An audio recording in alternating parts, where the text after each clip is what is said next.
Hello दोस्तों, कैसे हैं आप सब। आज की हमारी कहानी है बहू की औकात। आरती की शादी हुए 5 वर्ष बीत चुके थे, लेकिन आज तक आरती को उसके पति और ससुराल से वह मान सम्मान नहीं मिला था जिसकी वह हकदार थी। आरती के सास ससुर उसे बस घर में काम करने वाली एक आया समझते थे और उसी तरह से उसके साथ बर्ताव करते थे। उसका पति अनिल भी उसे बस अपने घर में काम करने वाली नौकरानी समझता था, जो कि जरूरत पड़ने पर उसके लिए उसके सारे जरूरी काम कर दे, उसका सारा घर संभाल ले, उसके माँ बाप की सेवा करे, उसे सुख प्रदान करे, लेकिन बदले में उसका कोई मान सम्मान उसे नहीं देना था। यही सोच थी आरती के पति अनिल और उसके माता पिता की। आरती का जीवन उसके ससुराल में बहुत ही कष्टप्रद बीत रहा था। खैर, इन 5 सालों में उसके 2 बच्चे हो गए थे, लेकिन दोनों बच्चे भी क्योंकि दादा दादी के पास ज्यादा वक्त बिताते थे, तो उनकी ही बोली बोलने लगे थे, जिससे आरती को बहुत ही बुरा लगता था। धीरे धीरे वक्त बीतता गया और आरती की शादी को 10 वर्ष बीत गए। आरती को लगा अब बच्चों में समझदारी आ गई होगी। पति और सास ससुर ना सही, बच्चे तो मेरे साथ होंगे, लेकिन नहीं, बच्चे दादा दादी की बोली बोलने में पारंगत हो चुके थे और माँ को उस घर की नौकरानी से अधिक कुछ नहीं समझते थे। वह भी माँ को कुछ भी गलत बोलने से बाज नहीं आते थे, जिस पर दादा दादी हंसते थे, क्योंकि उनके हिसाब से आरती अपमान करने के लायक ही थी। उन्होंने खुद के बेटे को तो अपनी मुट्ठी में कर रखा था।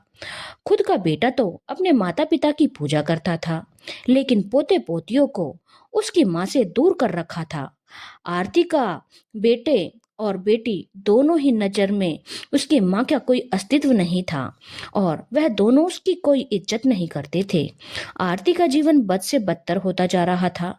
कभी कभी वह सिर चढ़कर बोल देती थी, इससे तो अच्छा होता मैं मर जाती, मेरा है ही कौन। इस पर भी आरती के पति और उसके बच्चे उसका मजाक उड़ाने से बाज नहीं आते और उसकी सास तुनक कर बोलती, कोई बात नहीं, जाकर मर जा, मैं मेरे बेटे की दूसरी शादी करके दूसरी बहू ले आऊंगी, जो कि तुझसे तो अच्छा ही घर संभाल लेगी। उसके बच्चे भी ऐसे ही बातें बोलते, कोई बात नहीं मम्मी, आप मर जाओगी तो दादी हमारे लिए नई मम्मी ले आएंगी। वैसे भी आप ज्यादा पढ़ी लिखी तो हो नहीं, हमारा होमवर्क भी नहीं करवा सकती, कम से कम नई मम्मी आएगी तो हमें होमवर्क की प्रॉब्लम तो नहीं होगी। और सब जोर जोर से हंसने लगते। बाकियों तक का तो ठीक था, लेकिन अपने बच्चों के मुंह से अपने लिए ऐसी घटिया बातें सुनकर आरती का कलेजा मुंह को आ जाता। लेकिन वह कुछ नहीं कर सकती थी, क्योंकि उनकी सही परवरिश वह चाहकर भी नहीं कर पाई थी और दादा दादी ने हमेशा बच्चों पर अपना अधिकार जमा रखा था, जिसके परिणाम स्वरूप उन्हें अपने जैसा ही बदतमीज बना दिया था। उनकी नजर में माँ की कोई कीमत नहीं थी। उनके पिता ही उनके लिए सर्वस्व था और माँ बस उस घर की नौकरानी थी। आरती को समझ में आ चुका था कि उसका कोई अस्तित्व नहीं बचा है और एक दिन घुटते घुटते उसे ऐसे लगने लगा कि इससे तो अच्छा कि वह अपनी जान दे दे। यही सोचकर वह अपनी जान देने जा रही थी कि उसने सोचा, वह अपनी जान क्यों दे, उसकी क्या गलती है। गलती तो इन लोगों ने की, और अगर वह अपनी जान दे देगी तो इन लोगों के लिए तो और आसान हो जाएगा।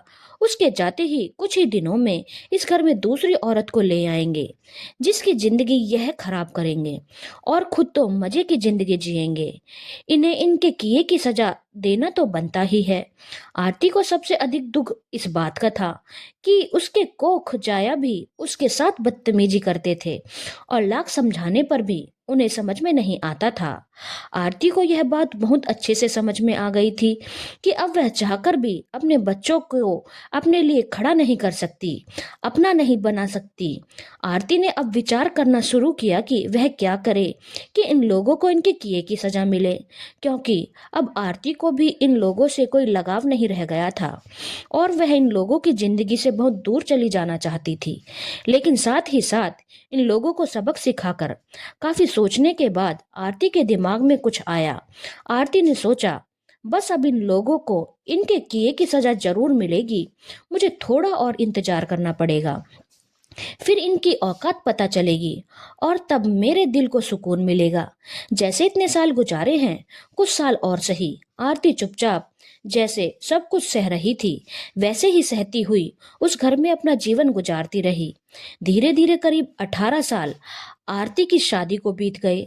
आरती के बच्चे भी 16 और 15 साल के हो चुके थे। आरती के सास ससुर की उम्र अब काफी ढल चुकी थी और वह अपना काम करने में भी धीरे धीरे असहाय की स्थिति में जा रहे थे। आरती की उम्र भी 40 के पार हो चुकी थी और प्रौढ़ावस्था आ चुकी थी। बस आरती को इसी वक्त का इंतजार था। अब आरती ने अपना कदम बढ़ाने की सोच ली और एक दिन मौका पाकर उसने बोला, मैं अब तुम लोगों के साथ नहीं रह सकती, मुझे तुमसे तलाक चाहिए। अनिल ने बोला, पागल हो गई हो क्या? इस उम्र में तुम्हें तलाक चाहिए? कहाँ जाओगी तलाक लेकर? क्या खाओगी? मायके में तुम्हारा कोई है ही नहीं, पढ़ी लिखी तुम ज्यादा हो नहीं कि नौकरी कर सको। यहाँ तो वक्त की मुफ्त की रोटी मिल रही है, वह भी तुम्हें हजम नहीं हो रही जो तलाक की बात कर रही हो। यह बकवास करके क्या साबित करना चाहती हो? सही बात है, जब किसी को मुफ्त की रोटियां तोड़ने की आदत पड़ जाती है तो उसका दिमाग चढ़ने ही लगता है। पता नहीं क्या क्या उल्टी सीधी बातें अनिल आरती को बोलने लगा।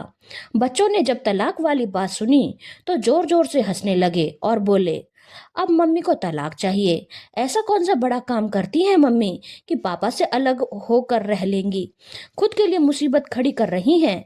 जब तक आरती की सास ने बोला, हाँ हाँ जा, तू तलाक ले ले, इतने साल तेरे ऊपर बहुत एहसान कर दिया, तेरे जाते ही मैं मेरे बेटे की दूसरी शादी करूंगी। बच्चे भी बोलने लगे, हाँ मम्मी, जहाँ जाना है जाओ, हमारे लिए दादी नई मम्मी ले आएंगी जो तुम्हारी जैसी अनपढ़ जाहिल नहीं होगी बल्कि पढ़ी लिखी होगी और तुम्हें भी तुम्हारी औकात पता चल जाएगी। आरती ने बोला, कोई बात नहीं, जैसा तुम लोगों को ठीक लगे तुम लोग कर सकते हो। वैसे भी इतने साल इस घर में अपना जीवन काटा है, बहुत अच्छे से पता है मेरे जीने या मरने से किसी को कोई फर्क नहीं पड़ता, लेकिन मेरा भी अब तुम लोगों से कोई लगाव नहीं रह गया। बच्चों को लेकर थोड़ा मोह था, लेकिन बच्चों के मन में अपने प्रति यह घटिया सोच देखकर अब वह मोह भी खत्म हो चुका है। तो मुझे कोई फर्क नहीं पड़ता, मैंने फैसला ले लिया है तो ले लिया है। अनिल को लगा था यह सारी बातें सुनकर आरती डर जाएगी और चुप हो जाएगी, लेकिन ऐसा कुछ नहीं हुआ। अनिल को बहुत हैरानी हो रही थी कि आज आरती के ऊपर क्या भूत चढ़ गया है जो इतने दिनों तक हमारे पांव के नीचे दब के रह रही थी, आज ऐसी बातें क्यों कर रही है? अनिल ने बोला, अच्छा तुम यहाँ से निकल कर कहीं और जाकर आराम की जिंदगी जीना चाहती हो, जहाँ कोई काम ना करना पड़े? तुम्हें क्या लगता है मैं तुम्हें आसानी से तलाक दे दूंगा ताकि तुम बाहर जाकर मजे करो? आरती ने बोला, मुझे कोई फर्क नहीं पड़ता, तुम मुझे तलाक दो या ना दो। तुम मुझे तलाक देते हो तो ठीक, नहीं देते हो तो भी ठीक। अगर तलाक दे दोगे तो तुम आसानी से दूसरी शादी कर लोगे, नहीं दोगे तो तुम्हारी दूसरी शादी में ही मुश्किल होगी। मैंने तो वैसे भी सोच लिया है कि मैं किसी आश्रम में जाकर बुजुर्गों की सेवा करूंगी और वहीं कोई सिलाई बुनाई का काम भी सीख लूंगी। मेरा सारा जीवन वहीं गुजर जाएगा और जब मेरी अंतिम अवस्था आएगी तो वहीं के लोग मेरा अंतिम संस्कार भी कर देंगे। मुझे किसी की कोई जरूरत नहीं, मैंने सारा इंतजाम कर लिया है। तो मुझे तुमसे और तुम्हारे परिवार से भी कोई मतलब नहीं रहेगा। तो तुम मुझे तलाक दो या ना दो, मेरा फैसला बदलने वाला नहीं। मैं तुम लोगों के साथ अब और नहीं रह सकती। यह कहकर आरती वहां से चली गई। अनिल और उसके माँ बाप को समझ में नहीं आ रहा था कि आरती को क्या हो गया है, लेकिन आरती ने यह सब कुछ बहुत ही सोच समझ कर किया था, क्योंकि आरती के मन में इतने दिनों से अपने ससुराल के प्रति इतनी घृणा बढ़ गई थी कि वह इनके किए की सजा देना चाहती थी। इसीलिए उसने अपनी जिंदगी के 16 साल इस नर्क में गुजार दिए, इस उम्मीद में कि आज नहीं तो कल सब ठीक हो जाएगा। पर ऐसा कभी नहीं हुआ और वह इस नर्क में नहीं रह सकती थी। साथ ही साथ इन लोगों को इनकी औकात भी दिखाना चाहती थी। एक हफ्ते में ही बिना किसी की कुछ सुने कहे वह उन लोगों से दूर हरिद्वार के किसी आश्रम में चली गई। उन लोगों को नहीं बताया कि वह कहाँ जा रही है और वहां वह बुजुर्गों की सेवा का काम करने लगी। साथ ही साथ वहां के रसोई में खाना बनाने का काम भी उसने शुरू कर दिया।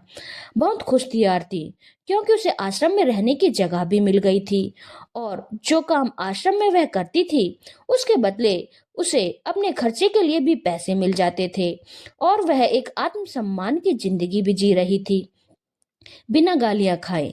अब आरती ने अपने जीवन से जो चाहा था वह उसे मिल गया था। उसके मन की व्यथा भी अब शांत हो चुकी थी, क्योंकि उसके पति और उसके ससुराल वालों को उनके किए की सजा अब मिल रही थी और उन्हें उनकी औकात पता चल रही थी। आरती के जाते ही पूरा घर उथल पुथल हो गया था। आरती की सास तो इस गुमान में रहती थी कि वह अपने बेटे की दूसरी शादी कर देगी, पर एक प्रौढ़ावस्था में पहुंच चुके व्यक्ति की दूसरी शादी करना आसान नहीं होता। कोई भी लड़की अनिल से शादी करने को तैयार नहीं थी, जिसके कि 16 और 15 साल के दो बच्चे थे। और अगर कोई तैयार होती भी तो उसकी कुछ शर्तें होती कि वह बच्चों को अपने साथ नहीं रखेगी, उसके माँ बाप की सेवा नहीं करेगी, बल्कि अलग घर में सिर्फ अनिल के साथ रहेगी। अब आरती की सास ससुर यानी कि अनिल के माँ बाप को समझ में नहीं आ रहा था कि वह अब क्या करे। आरती ने जानबूझकर इतने वक्त तक इंतजार किया था। वह उनके शरीर के ढलने का ही इंतजार कर रही थी, और अब जब उनका शरीर इस लायक नहीं बचा था कि वह अपने दैनिक जरूरत के कार्य भी ठीक से कर सके, और उनका प्यारा बेटा उम्र की उस दहलीज पर पहुंच गया था कि उसे पता चले जीवन साथी का साथ पाना इतना आसान नहीं होता, जिसकी उसने सारी उम्र कद्र नहीं की, उसके बिना उसका जीवन कितना मुश्किल होगा। जब से आरती उन्हें छोड़कर गई थी, वह सब पूरी तरह से असहाय हो गए थे और कोई उनकी सेवा करने वाला नहीं था।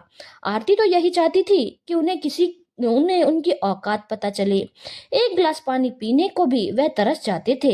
बच्चे इस लायक थे नहीं कि घर के कुछ काम जानते हों, क्योंकि ना अभी उतनी उम्र हुई थी और ना ही उन्हें इस तरह की परवरिश मिली थी कि वह कुछ काम कर सके। उन्होंने तो बस अपनी माँ पर हुक्म चलाना सीखा था।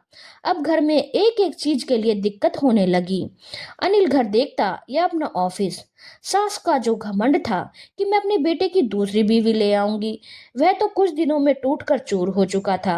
बच्चे एक दिन भी वक्त पर स्कूल नहीं जा पा रहे थे। अनिल एक दिन भी वक्त पर ऑफिस नहीं जा पा रहा था। अनिल के माँ बाप एक कप चाय को भी तरस जाते थे। आज उन्हें आरती की बहुत याद आ रही थी कि उसके रहते तो उन्हें कभी किसी बात की कोई दिक्कत हुई ही नहीं। अब उन्हें आरती का महत्व समझ आ रहा था। बच्चे भी बहुत दुखी थे, क्योंकि वह किसी भी दिन वक्त पर स्कूल नहीं पहुंच पा रहे थे और रोज स्कूल में डांट खाते थे। साथ ही साथ उनकी पढ़ाई भी धीरे धीरे खराब होती जा रही थी, क्योंकि आरती कुछ भी थी बच्चों की पढ़ाई का पूरा ख्याल रखती थी और कभी उनकी पढ़ाई में कोई दिक्कत नहीं आने देती थी। घर में एक खाना बनाने वाली और एक काम करने वाली को रखा गया, जो कि वक्त पर आकर खाना बना दिया करे और वक्त पर आकर झाड़ू पोछा बर्तन कपड़े कर दिया करे। अच्छे खासे पैसे दे रहा था अनिल उन दोनों को। उसके बाद भी दो वक्त का अच्छा खाना उन्हें नसीब नहीं हो रहा था और न ही घर के काम सही हो रहे थे। उल्टा धीरे धीरे घर से चीजें गायब होने लगी, जो कि बहुत अच्छे से समझ में आ रहा था कि दोनों काम वाली ही घर की चीजों पर हाथ साफ कर रही हैं। आरती की सासू माँ तो चलने फिरने में असमर्थ हो चुकी थी, क्योंकि उनके घुटने खराब हो चुके थे, और ससुर जी जिन्हें दिन भर में 50 बार चाय चाहिए होती थी, वह एक कप चाय बनाने के लिए भी किचन में खुद जाते थे और जैसे तैसे अपने कांपते हाथों से चाय बनाते थे, क्योंकि खाना बनाने वाली तो खाना बनाकर चली जाती थी, ऊपर से इतना पैसा भी लेती थी और घर की चीजें भी चोरी करती थी। अब यह सब कुछ उनसे बर्दाश्त नहीं हो रहा था। अनिल ने जैसे तैसे आरती के बारे में पता किया और इससे मिलने पहुंचा। अनिल ने उससे बोला, हमें हमारी गलती का एहसास है, तुम घर वापस चलो। आरती ने बोला, तुम कौन हो? मैं तुम्हें नहीं जानती। मेरा कोई परिवार, कोई पति, कोई बच्चे नहीं हैं। अनिल ने बोला, ऐसा मत बोलो, हम अपनी गलती मानते हैं, हमसे बहुत बड़ी गलती हो गई, हमें माफ कर दो और अपने घर चलो। आरती ने बोला, ठीक है, मैं आपके साथ घर चलने को तैयार हूँ, लेकिन मुझे मेरी जिंदगी के गुजरे वह 18 साल वापस कर दीजिए, जो आप लोगों की वजह से नरक से भी बदतर थे। अनिल के पास आरती की बात का कोई जवाब नहीं था। आरती ने फिर बोला, आप यहाँ से जा सकते हैं, मैं आपको नहीं जानती, आप लोगों ने गलती नहीं गुनाह किया है। माफी गलती की होती है, गुनाह की नहीं। और हाँ, मैंने बहुत सोच समझकर यह फैसला लिया है। मैं चाहती तो आज से 10 साल पहले भी यह कदम उठा सकती थी, लेकिन अगर उस वक्त मैंने यह कदम उठाया होता तो तुम बहुत आसानी से दूसरी शादी कर लेते और अपना जीवन तो संवार लेते। तो बिगड़ता तो सिर्फ मेरे बच्चों का जीवन, तुम्हारे और तुम्हारे माँ बाप की सेवा तो होती रहती। हाँ, मेरे बच्चे जिन्हें तुम लोगों ने अपना जैसा बना दिया है वह भुगतते, क्योंकि सौतेली माँ होती है। इसलिए मैंने बहुत सोच समझकर यह फैसला लिया। मैं तुम लोगों को तुम्हारे किए की सजा जरूर देना चाहती थी। तुम लोग भी उस तकलीफ से गुजरो जिस तकलीफ से मैं गुजरी थी। इसीलिए मैंने उस नर्क के जीवन में 18 साल बिता दिए और तुम्हें उम्र की उस दहलीज पर ले आई जब दूसरी शादी करना तुम्हारे लिए आसान ना हो, और अगर दूसरी शादी करो तो दूसरी बीवी की शर्तें स्वीकार करना आसान ना हो। साथ ही साथ मेरे बच्चे भी इतने बड़े हो गए हों कि सौतेली माँ अगर आ भी जाए तो उनके साथ कोई दुर्व्यवहार ना कर पाए, क्योंकि बच्चों ने मेरे साथ कैसा भी व्यवहार किया हो, आखिर है तो मेरे बच्चे। मैं तो उनका बुरा तो सोच नहीं सकती। और हाँ, तुम्हारे माँ बाप भी उम्र की उस दहलीज पर आ गए कि उन्हें पता चले बुढ़ापा क्या होता है, और बुढ़ापे में बेटा नहीं बहू ही सेवा करती है, जो कि आज उन्हें बहुत अच्छे से पता चल रहा होगा। और तुम्हारे माँ बाप का सारा घमंड जाता रहा होगा जैसे तुम्हारा घमंड आज जा रहा है। मैं तुम्हें नहीं जानती, जाओ जाकर अपने लिए दूसरी बीवी ले आओ, जो कि तुम्हारे लिए तो बहुत आसान था ना बोलना। अब करके दिखाओ। और तुम्हारे माँ बाप जिन्होंने मुझसे मेरे बच्चों तक को छीन लिया और उन्हें मेरे ही खिलाफ कर दिया, आज हाथ पैर और लाचार हैं। पता नहीं क्यों मेरे दिल को बहुत सुकून मिलता है। इसी वक्त का तो मुझे इंतजार था। आज मुझे मेरे जीवन का इंसाफ मिला है। अब जाओ यहाँ से, मैं तुम्हें नहीं जानती, और भूल जाओ, कभी दोबारा यहाँ मत आना। धन्यवाद दोस्तों। अगर आपको कहानी अच्छी लगी हो तो चैनल को लाइक शेयर और सब्सक्राइब करना ना भूलें।